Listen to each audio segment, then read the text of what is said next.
Hey everyone, welcome back to Corporate Decoder, the place where we break down those dense financial reports into something you can actually understand, sometimes with a smirk.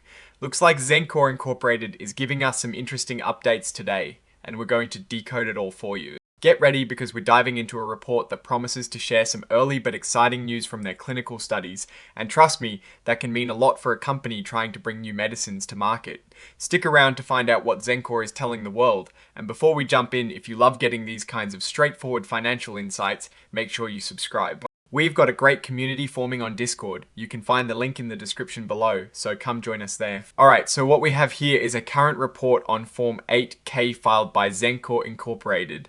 Think of this as an important announcement a company needs to make pronto, usually because something significant has happened. This particular report is all about giving us the latest on Xencor's drug development programs. They're talking about some initial results from ongoing studies, which is the lifeblood of a biotechnology company like Xencor. So Xencor held a conference call on the 24th of October 2025 to spill the beans on some early findings. The focus is on two experimental drugs, or what they call XmAb. The first is XmAb 819. This drug is designed to target a specific protein called ENPP3 and then link it up with CD3, which is a part of our immune system. Imagine it as a guided missile system for the immune cells to find and attack certain other cells. They also shared early data from another study on XmAb 541. This one targets CLDN6, another protein, and also uses the CD3 immune system boost. These are early stage studies called Phase 1. That means the main goal is to see if the drug is safe in people and to figure out the right dose. It's not primarily about if the drug cures the disease yet, but about learning how it behaves in the body and if it's tolerable. So, getting any positive signs at this stage is a big deal, beyond the initial safety and dosage information. Xencor is also giving us a peek at what's coming next. They are talking about their plans, or timelines, for future steps in these studies. This is super important because it tells us how quickly they expect to move forward if the early results hold up. To explain all this, they've put out some presentation materials on their website. These materials likely contain more detailed data from these clinical studies and some information about what the company expects to happen in the future. They also published a press release on the same day. This press release is essentially a more official announcement to the public, detailing the initial results for XmAb 819 and the near-term plans. It's worth noting that while Xencor put information on their website, they're being careful to say that information on their website is not part of this official filing except for the specific presentation they've attached. They also mentioned that this presentation was current as of the 29th of April 2025, and they are not promising to update it. This means the information in the presentation might be a bit dated by the time of this filing. Now, let's look at the company itself briefly. Xencor Incorporated stock is traded on the Nasdaq Global Market under the ticker symbol XNCR.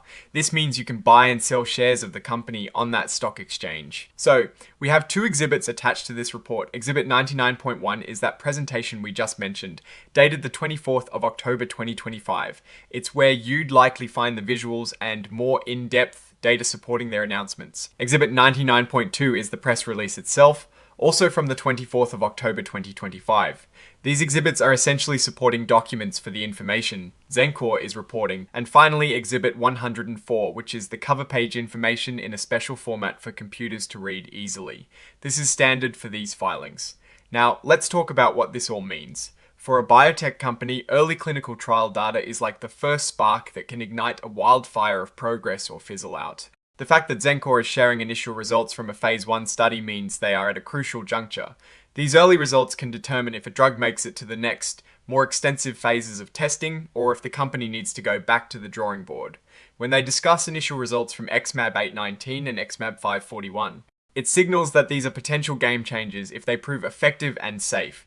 The ENPP3 and CLDN6 targets they are hitting are specific to certain types of cells, often cancer cells. If Xencor's drugs can accurately target these, it could lead to treatments with fewer side effects compared to broader chemotherapy, for instance. The mention of near-term clinical timelines is also telling. It suggests Xencor is confident enough in their early data to make concrete plans for future studies. This future planning is key for investors. It provides visibility into the company's trajectory and potential milestones. Delays in clinical timelines can spook investors. So announcing clear near-term plans is a positive signal of momentum. Looking at Xencor, they are in a very competitive space. Many pharmaceutical and biotech companies are racing to develop novel therapies, especially in areas like oncology. Their approach using engineering antibodies, meaning they design and build their drug molecules, is a sophisticated strategy. It allows them to create drugs with specific properties. What's really interesting here is that this filing is not about financial results, it's about a scientific and clinical update. This is common for biotech companies. Their financials are often tied to the success of their drug pipeline. A breakthrough in a clinical trial can dramatically impact a company's valuation, even more so than quarterly revenue growth for a traditional company. Conversely, disappointing trial results can lead to sharp stock declines. So, the story here is one of potential. Xencor is telling us they have promising early data on their XmAb therapies, and they have a plan to move them forward. The critical thing for Xencor's future performance will be how these drugs progress through these clinical stages. Will they show strong efficacy in Phase 2 and Phase 3 trials?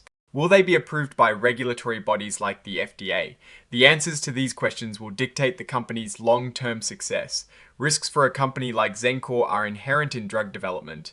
The failure rate in clinical trials is high. Drugs can appear safe and effective in early stages, but fail in later stages due to unforeseen side effects or lack of convincing efficacy. Also, the financial risk developing drugs is incredibly expensive, and companies like Xencor often rely on funding rounds or partnerships to keep their research going. The opportunity, however, is immense. If XmAb 819 or XmAb 541 prove successful, they could become valuable treatments for serious diseases, leading to significant revenue for Xencor and, more importantly, providing much-needed help to patients. In conclusion, this filing from Xencor Inc. reveals them to be a company making strides in its drug development efforts. They are sharing positive early indicators and outlining a path forward, which is a good sign of their strategic direction. While the inherent risks in biotech are always present, the potential rewards for successful drug development are substantial. We will be watching Xencor's clinical progress closely. Alright, that's our breakdown of Xencor's latest filing.